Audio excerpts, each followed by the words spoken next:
Today, let's talk about the ForAll function in PowerApps. So the idea of this function is that you take a table, could be a collection, could be a table you manually created, could be a data source, doesn't matter. Take that table, and then you're going to loop through all the items in that table, and you're going to be able to then say, hey, I want to do something. Maybe I want to patch, maybe I want to collect them, maybe I want to transform them. It doesn't matter. But ForAll is a looping function inside of PowerApps. So today we're going to learn how to use this function. We're going to use it to update our data source and just kind of patch a bunch of stuff.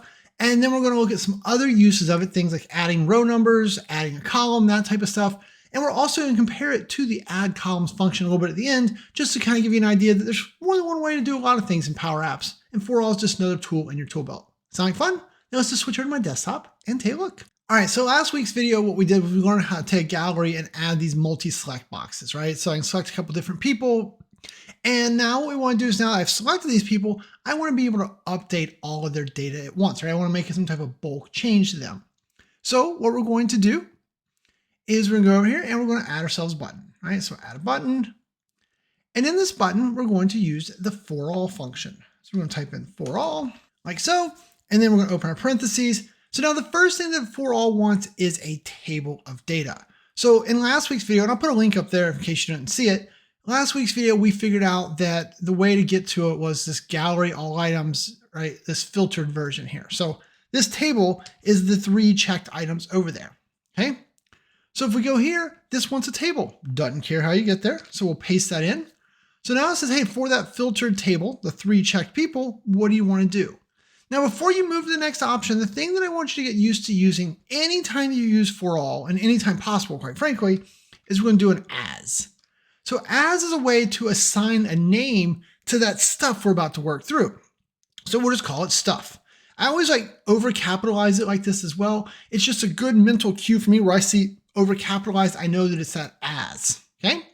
But now what we want to do? Well, maybe we want to patch all those and we'll set all their department to, video. I don't know, right? So we could do a patch function. It's like, hey, what data source? Well, we know that came from my employees Dataverse table. And then here it's like, all right, what record do you want to patch? So stuff right now, that represents the current record, right? So if we have 3 of these checked, ForAll is going to loop through all 3 of these. So it's going to run this patch statement 3 times. Once for the CEO here, once for the nap taker, and once for yours truly. So for the record, you're literally going to use stuff because it is the current record. It is the current row you're on. So we're going to patch that record.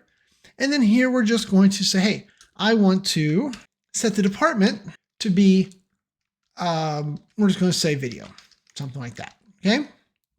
So this should change all of the people's selected department to video. So if we take that, and actually I don't want to select those 3 people. So I'm going to say through this, I'll do my little deselect. And so you know what? We can mess up Greg's department, Chewy's department, and Scuba's department, okay? So we'll take those 3. So these are the 3 that are selected. Notice that right now it's finance, IT, and janitorial. So if we press the button, boop, after a second, it blinks. Right now, everything went away because our gallery got refreshed because we changed the data source. But if we were to check on Greg, Chewy, and Scuba now, look, all 3 of their departments are video. So it did exactly what we wanted, okay? So the key here is that ForAll takes a table, doesn't care if it's a filtered data, doesn't care if it's a table, if it's a collection, if it's handcrafted, if you got it from sequence, doesn't matter. It takes any table you give it, and then it is going to loop through and it's going to do what is over here once for each record or row that's in that table. So since we had 3 rows, we did 3 of these. We use this as stuff so that when we were over here, we're like, hey, patch employees Dataverse stuff. That's how we did that record. And then department, because we might have wanted to, like say we wanted just to set the department back to exactly what it was for whatever reason. I don't know why you would do this, but what I want you to see is that if you do stuff dot and then department here, so that way you don't get confused, right? You could have easily had department colon department, and then you had to remember like the left side is the data source, the right side is what's coming out of the collection. That gets really confusing. We always use this as stuff, so I can just do stuff and then do my dot, see the fields, but this reads a lot easier and you don't have any confusion. You know that everywhere it says stuff, it is the thing coming out of the ForAll. Now, speaking of the inside of this ForAll, there are things you can't do inside of here.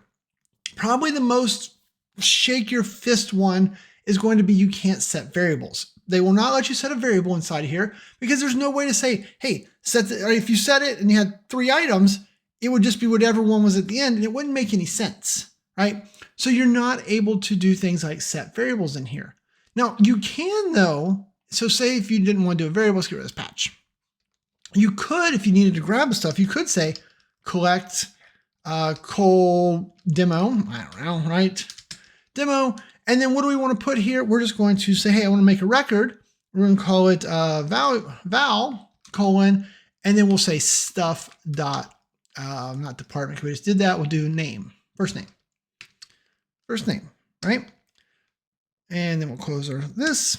There you go. So this, now if we run this, this would say loop through the checked items and then put them all in this col demo. Let's just run it, right? So let's check let's hit play. Let's check Chewy, Shane, and Jennifer. Let's press the button, boop. Notice this time it didn't blink or reset because we didn't change the data source.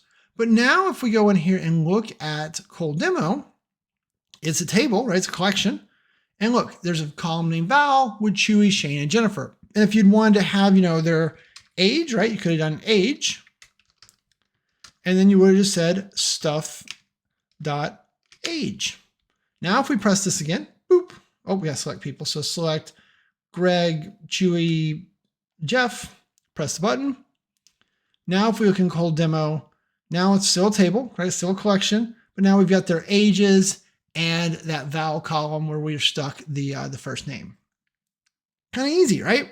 So for all, on the surface, it seems super complicated, but in reality, it just wants what it wants, right? It wants a table, and then it wants to do something for every row in that table. Whether you do something as simple as a patch, you create a collect, or do some of the more advanced examples I'm going to show you here in a few seconds, it doesn't matter.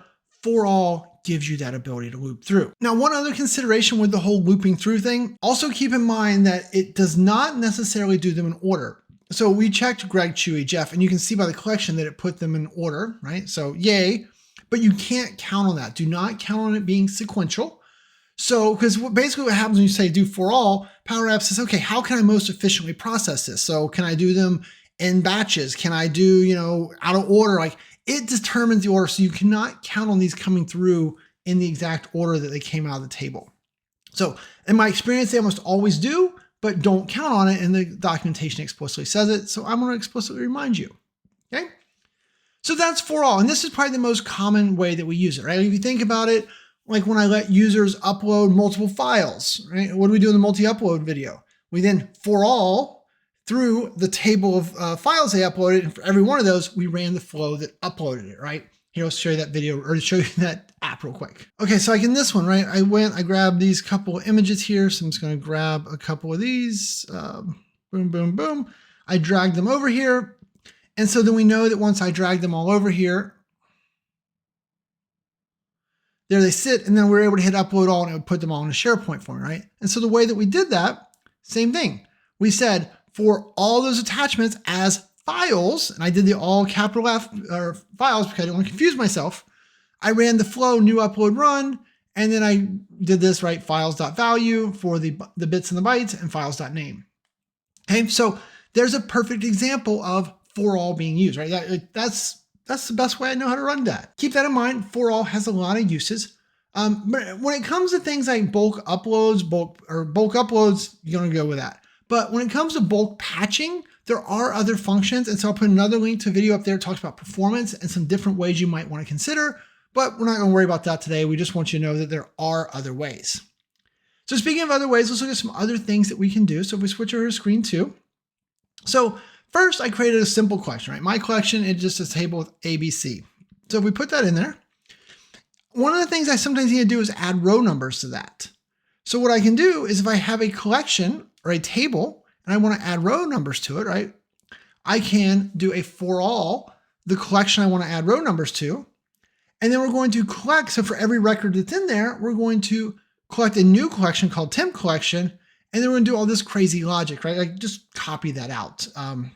But now you have the ability to do that. And if we press this button now, add row numbers. Now, if we look at temp collection, this new formula bar, are not friends yet, right? It's a table, it tells us, and you can see it's got ABC and 1, 2, 3. We didn't change my collection because that's another rule of for all. for all cannot change the table that it's operating on. So in this case, if you are doing a for all of my collection, down here, we could not be editing my collection. It would say no, right? It can't be self-referencing like that. So that's another caveat of using for all. So that's why here we had to create a different collection called temp collection. Now, if I wanted my collection to ultimately end with that, then maybe down here at the end, I would then do a clear collect of my collection and put temp collection in there, and then that would redo it. But just keep that in mind. You cannot have a for all operate on itself as well. All right, so there's row numbers. Now, and also speaking of copying code out of here, remember, if you're a subscriber over at training.powerapps911.com, you can go to the YouTube library and you can grab out this solution. So you can download this whole working app with the Dataverse data, all that, and put that into your own environment so you could copy all my code. So not only get this, but you'd also get the whole multi-select gallery you saw on the other screen. Kind of cool. So another one over here, we got another create collection. So this particular create collection creates 3 items. So there's 3 records in here, one for dog food, it's $12.50 and 2, dog treats $4.99 and 5, dog sweater $9.99 and 1, right? So if we press that button, that is going to create that collection for us. And now if we look in here, we're going to have dog stuff, right? So we're going to say, hey, another output or another thing to realize is that for all, it returns a table of results. We almost never use them, but here you can see that I'm actually taking this for all and I'm just saying, hey, loop through cold dog stuff as dog stuff with all caps again. I always do that. This makes my life easier. And it says, hey, if dog stuff price times quantity is greater than 10. So basically if the price times the quantity, like I said, the dog food was $9.99, I think, right? Or no, it's $12.50. So $12.50 times 2 would be 25. If 25 is greater than 10, then we're creating a record. We're taking the dog stuff record that we had there. We're adding a column called total to it with that in there. So even though cold dog stuff, if we look down here, right, it has 3 rows, item, price, and quantity, because that's what that other button did. If we look at cold expensive stuff, it has a 4th row called total, and that is the sum of, right, $12.50 times 2 and $4.99 times 5.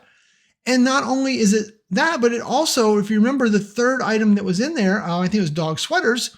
Dog sweaters were only $9.99, which is less than 10, so they did not show up here, okay? So you have this ability to kind of do more complex things if you understand what's going on. So for all is kind of one of those functions that, like, I can barely use it in the beginning, just, you know, kind of loop through real easy where someone showed me how. But as you start to understand data shaping, data manipulation, you can start using it to add rows or, you know, add columns like this, filter out the data. It does a lot of really cool stuff. But the fact that for all itself returns a table is really important to keep in mind, because that gives you a lot more flexibility in building cool things. Like, there's probably 3 other ways we could do this, but once you understand that this is one of them, it's kind of a nice way to do it. Okay.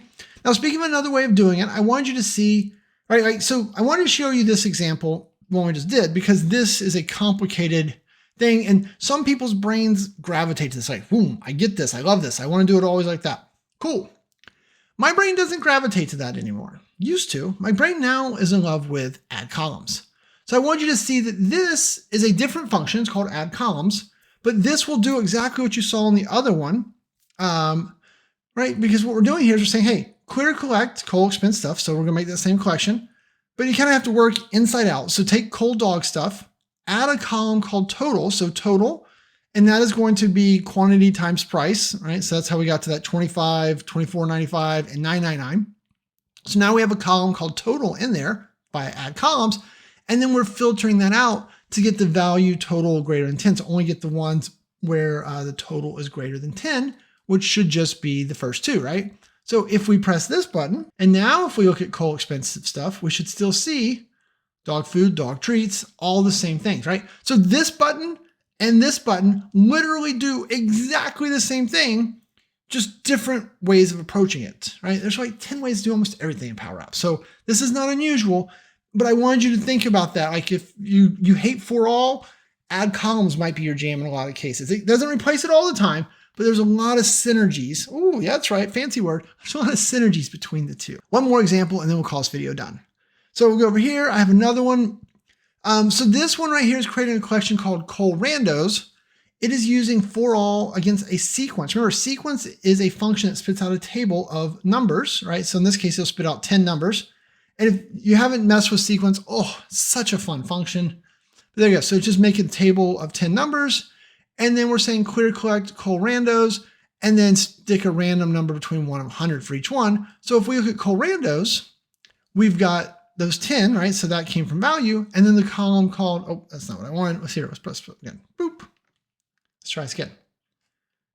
And now we have the value column. And so it just has 52, 47, right? It just made up 10 random numbers. So I now have a table with 10 random numbers. That would be a way to get yourself a table of 10 random numbers. Once again, because we like to show you 2 ways to do everything, I think, this would be the same thing, but using clear collect. Using AddColumns. So AddColumns, take your sequence of 10, right, which spits out a table of value, add a column called value2 with that random number. And so if we press that button, now we'll see that colrandos has the second column value 2, right? But kind of the same way of doing both things.